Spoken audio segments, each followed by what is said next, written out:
Out of every Sega console, the Dreamcast has always been my favorite. And honestly, I think at this point that's pretty much the coldest take since saying that Margaret Thatcher's death was a net positive for the world. It was technically way ahead of its time, and more often than not, its versions of games were leagues above its contemporaries, including the PS2, which it predates by 2 years. And the library was genuinely fantastic, with classics from every genre under the sun. Shenmue, Dynamite Cop, Grandia 2, L.O.L, every fighting game worth a shit under the sun, and of course, Phantasy Star Online to name a few. But at the same time, the system came out at just the right time where making 3D games was starting to become cheap and easy enough for any random village idiot to decide to try to make their own. And so, we ended up with a lot of very unique and extremely strange games for the system that most people don't even remember exist. So today, I'd like to show off some of them.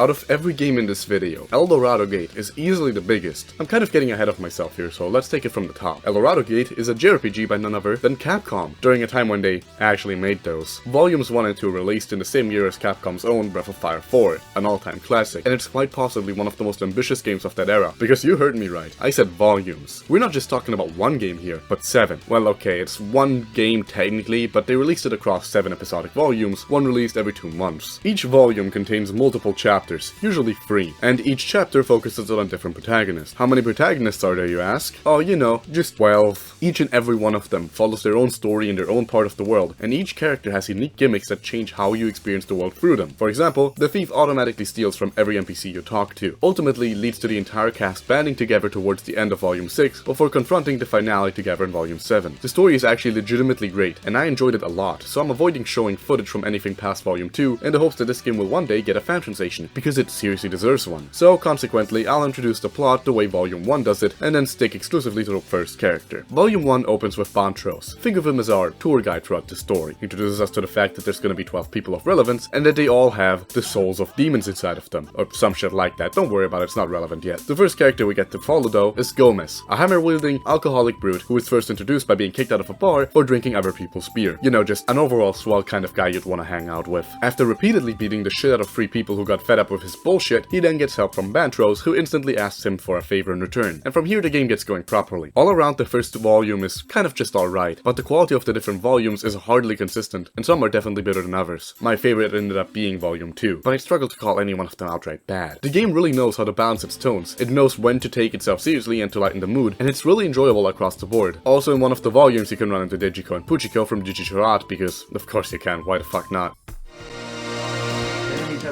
Unfortunately, gameplay is easily the weakest part of this game, so let's go over that real quick. It's extremely basic by every metric. If you've played Dragon Quest 1, you know exactly what to expect, and they really give you every concession imaginable to make sure you'll never be in danger. Even something like changing up equipment mid-battle doesn't use up a turn. And yeah, of course this game has an elemental system. Fire, water, and earth are your traditional weapon triangle system. Hit a weakness, do more damage, simple as. There's also light and life, which are basically in a category of their own. Though I guess one kind of neat thing about the magic is that each spell is a one-time use, and some of them are dropped by enemies or found in the field. You can also merge some spells together to make them stronger, but it's really not as engaging as it sounds, unfortunately. Add to that the fact that there's simply way too many random encounters, and honestly this game would have been better off if it had no combat at all. They should have just used the same fantastic systems that they used in Breath of Fire 3 and 4, but I guess they didn't for some reason, and well, it is what it is. Exploration and dungeons are fine enough though. At least the game more than makes up for everything with its visuals. Every single enemy portrait in battles is illustrated by D. Yoshitaka Amano, lead artist for a lot of the earlier Final Fantasies, and of course Vampire Hunter D. I have no idea how Capcom managed to get him on board, and even less of an idea how they managed to get him to draw so many enemies, but it does wonders for the presentation. Every character and enemy looks distinct, and the covers for each volume are simply beautiful. Capcom's own work outside of the combat is excellent. I've always adored their sprite work in the PS1 era. I mean, look at how pretty Breath of Fire 4 can be. And honestly, I'd say thanks to the Dreamcast's more detailed visual fidelity, Dorado Gate is even prettier. Everything looks fantastic. The music's also pretty solid overall, though none of it ever stuck out to me as anything particularly noteworthy, especially when compared to Capcom's other work at the time. The battle themes no do your best from Breath of Fire 3. In conclusion, if you ever get the chance to, I very highly encourage you to give this game a chance and stick with it, because you might just find it an extremely enjoyable romp start to finish.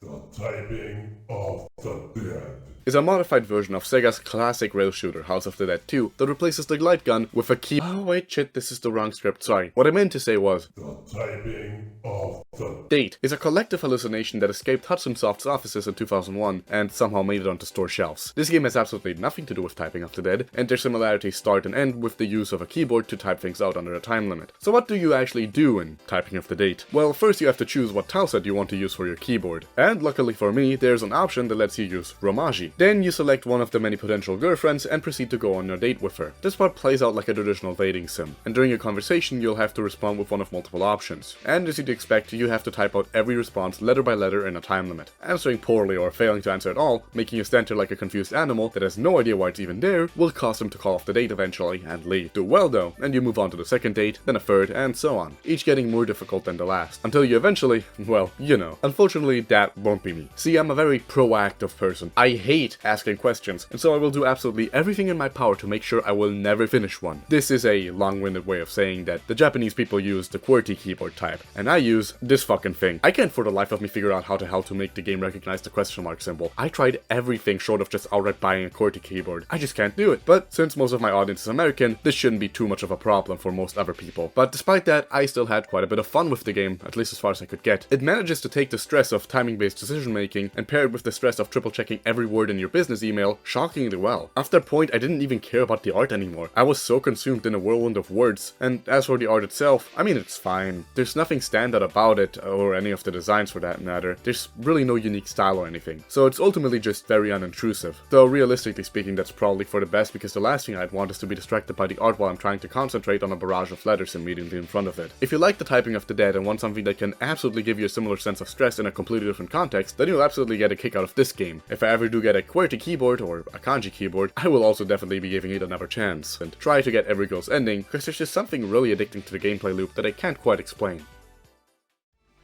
Seeing the internet explode over that one-horse mobile game for a while reminded me, I actually quite like raising sims. You know, stuff like Princess Maker, where your goal is to try your hardest to raise your daughter to not be a menace to society. For fuck's sake. Enter Mercurius Pretty, a 1994 PC-98 game that asks you to do the same thing after you've decided to play God and create a homunculus. And more specifically, what we're talking about today, Mercurius Pretty, End of the Century, a from-the-ground-up remake for the Dreamcast. Unlike other games in this genre, there's no other goal than to just raise what is essentially your child into a respectable adult. No RPG elements, no goals to accomplish, just you and them. It's kind of serene. Naturally, as you spend more time together, the homunculus, which the game simply labels as the character, despite what you might name it, starts growing more human, and everything to the personality is affected by your actions and how you raise it. You've only got so much time after all, both of how many days you have in total, and how each day individually works out. So every minute counts, and you can spend them in multiple ways, filling up a schedule for activities for the homunculus individually every day. Amongst other things, you could teach it speech, reading, dancing, or how to draw. Or you could tell it stories. Or you could let it out of its test tube once it's big enough. Maybe even call in spirits to help babysit it for a while. In the original, you had basically every option unlocked from the start, but here you instead gradually unlock more as the child grows. You could also go out yourself and talk with the townsfolk. Maybe buy some things like new books to teach your child with, or gifts to give it. It also tells you more about the world and the people in it. Once you're done with everything in a day, you can call it lights out, and you both go to sleep. Every action has an immediate effect on a homunculus in two areas. The first is linear, affecting its health, intellect, mood, and stress. The second, on the other hand, is much more dynamic, with something of a tug-of-war between two opposing elements. Does the creature lean more towards logical or emotional thinking? Is it subservient or independent? Passive or active? Religious or secular? As a side note, in End of the Century, all of these are labeled in German, lacking umlaute,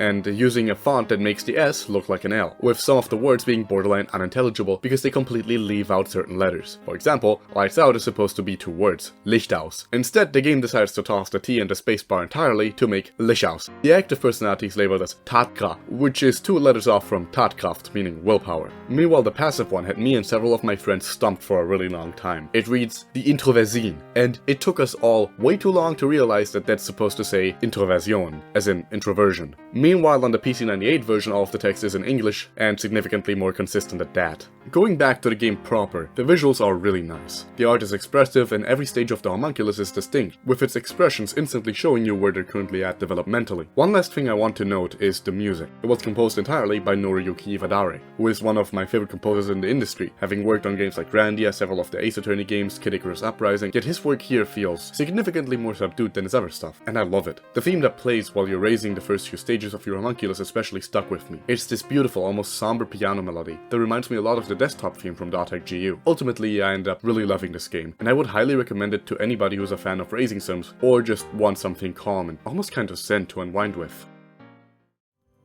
And for today's double feature, I present to you not one, but two really weird evolution-based games. You know, like Theory of Evolution, or its sequel Evo. The first is Lack of Love, or L.O.L for short. This one was the third and final game developed by Love the Lick, who would later be reformed as Punchline, best known for Rule of Rose, and then more recently as Onion Games. L.O.L starts with you being born, and immediately it's survival of the fittest. There's barely any text and the HUD is really minimal. All you know is that you have to survive, and you do that by exploring the world. See, this is essentially an adventure game or a Metroidvania. You explore, find blocked paths, and interact with the environments to find ways to evolve that help you survive and explore more. Usually evolution is achieved by gaining gifts from other creatures, which creates a very interesting dynamic between you and the world. Usually when you're not trying to help it, everything is out to kill you, including the rain, something Hideo Kojima would shamelessly steal 19 years later. There even is a dedicated piss button, something Hideo Kojima. All of the environments in the game have this grimy, dirty nature to them, and I can't deny that there's a certain atmosphere to it all. But what's hands down the highlight of it all is the music. It was composed by the late legendary composer Ryuichi Sakamoto, who in gaming is most well known for making the Dreamcast startup sound.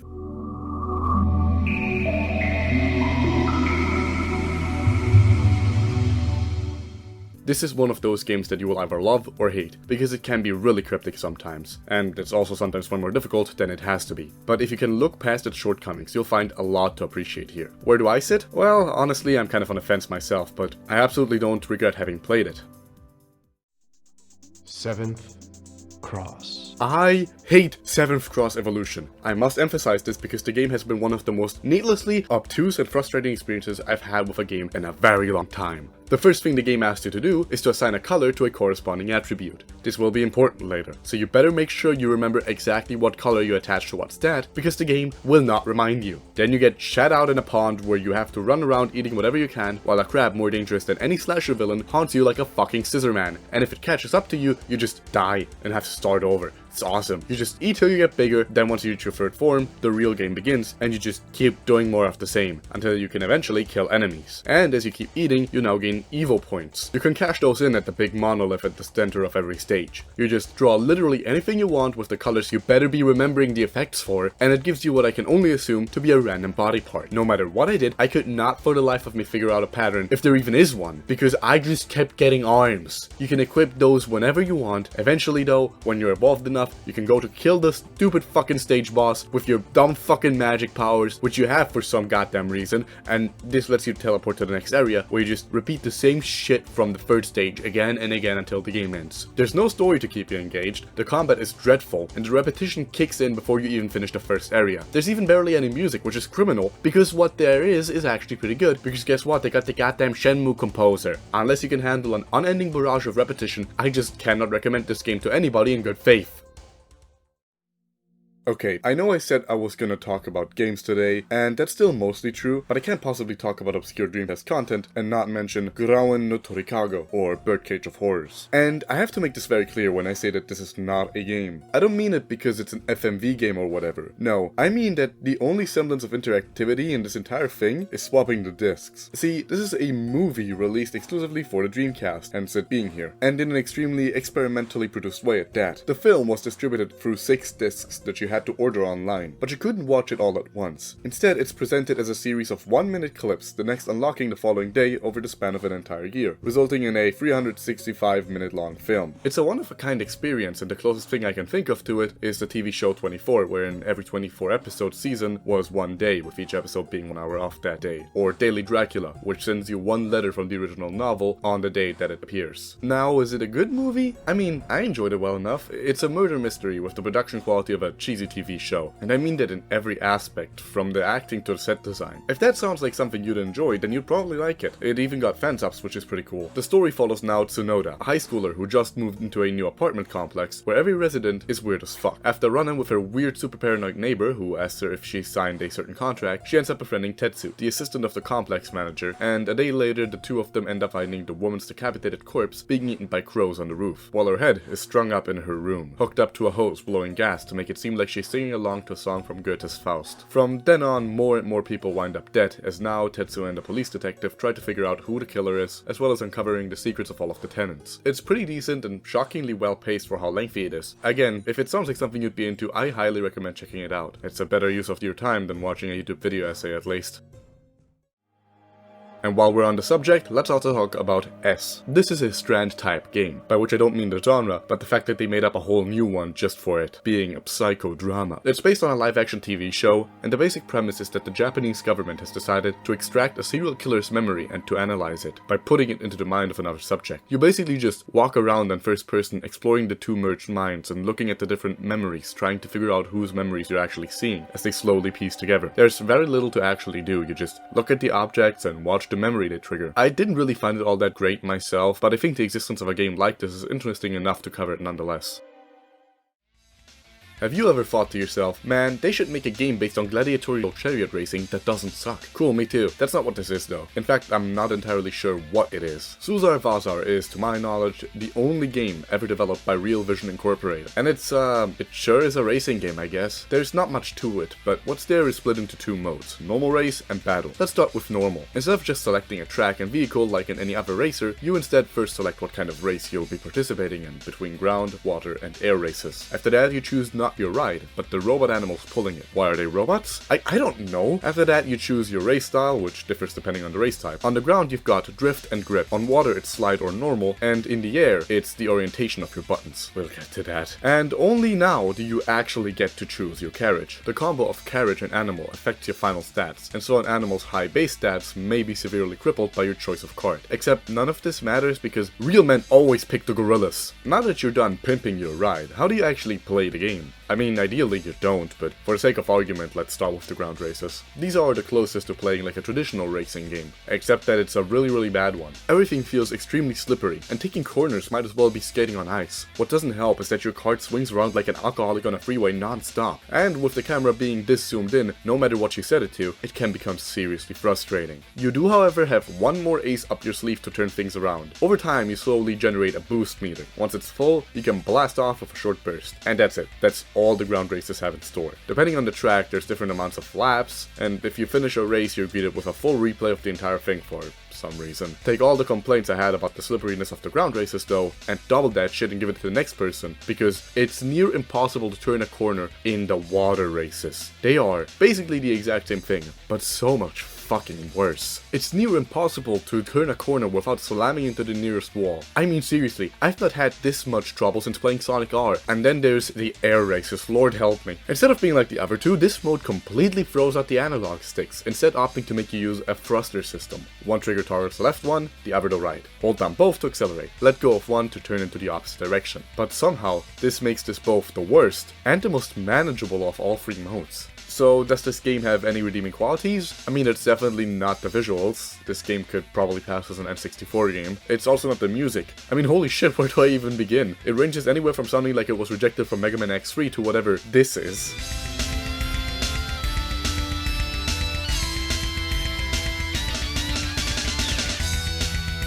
Well, there's one part of the game that's actually kind of fun, the battle races. They function nearly identical to the regular ones, except that you can choose one weapon, which you can shoot with a cooldown to hinder the other racers. Small issue, it inevitably very quickly leads to some extremely chaotic pile-ups. So should you play this game just for fun? Hell no. Should you mess with your friends by making them play the air battle races? Absolutely.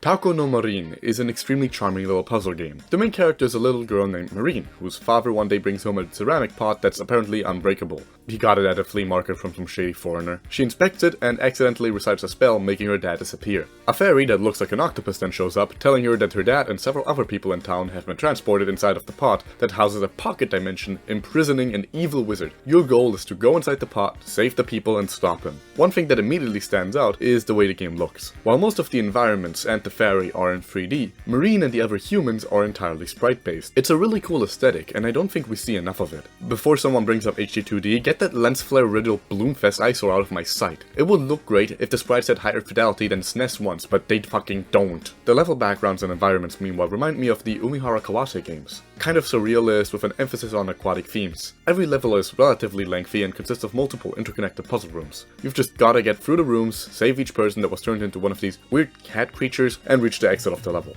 You actually don't move Marine directly. Instead, all you can do is tell her to move to any specific interactable object on the map. If the way forward is blocked in any way, she will simply continue to run into the wall until she gets a concussion, or until you stop her, whichever comes first. Once she reaches it, you can either press A to have her use the standard interaction on it, or press B to select what she's specifically meant to do with it, be it picking it up, kicking it, punching it, whatever. However, Marine will always interact with the object from the direction she's facing it from, and there's no way to just make her walk around it. So it frequently becomes important to make her walk somewhere, then stop her halfway through, only to align her properly. There's also a shit ton of gimmicks that change how you approach each area, like these fire hydrants. It's actually quite fun, and honestly I highly recommend this game if you're into puzzle games like this. And since most of its text is only part of the story, you don't actually need to understand a lick of Japanese to get through it. Unfortunately, this is a game that I couldn't beat. I usually try to finish every game that I cover on this channel, but I really wanted to cover this one. I thought it was really cute, but unfortunately for some reason on the emulators I used, there was just a puzzle that I couldn't solve because it was completely broken. And it's super early on too. The water out of this hydrant is clearly supposed to push the bomb and blow up the way so you can continue, but for some reason, the water just never interacted with the bomb on any emulator I used.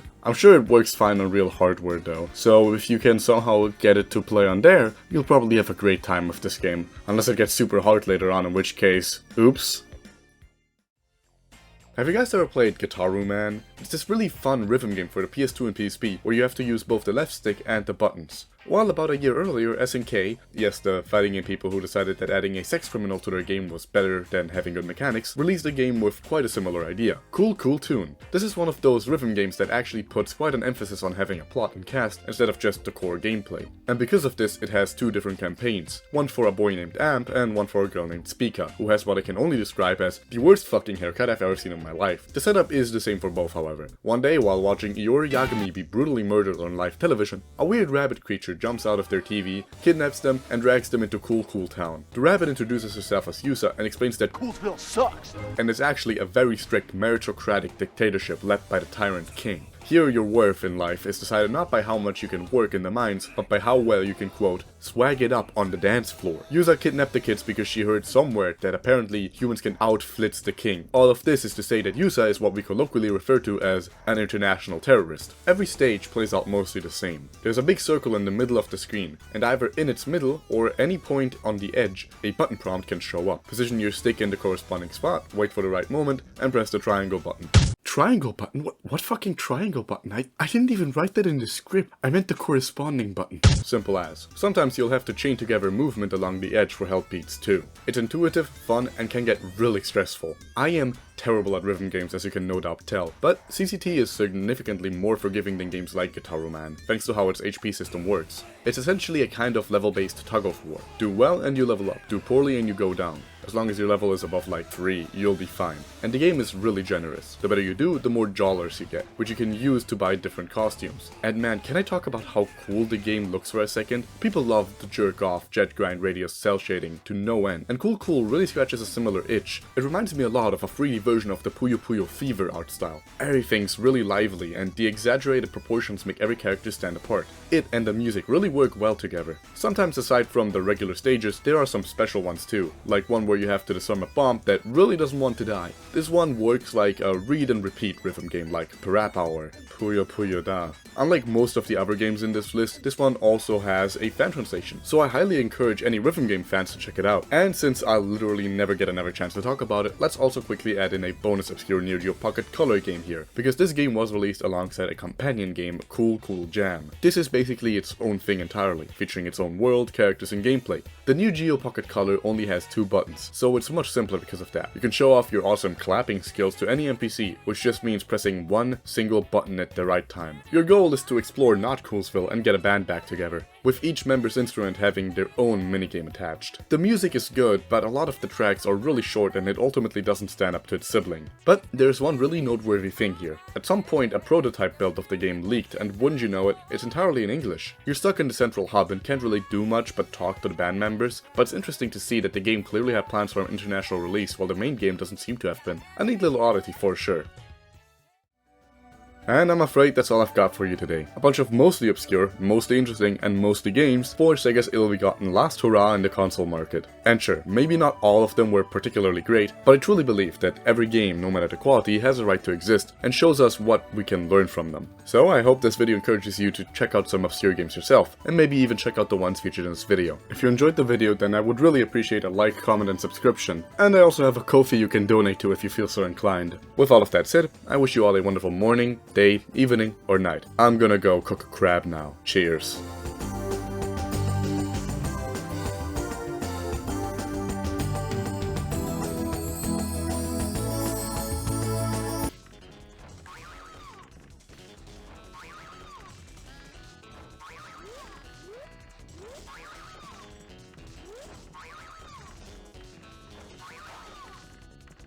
You know, I was gonna cover this game and maybe one day I will, but for now I think this clip speaks for itself.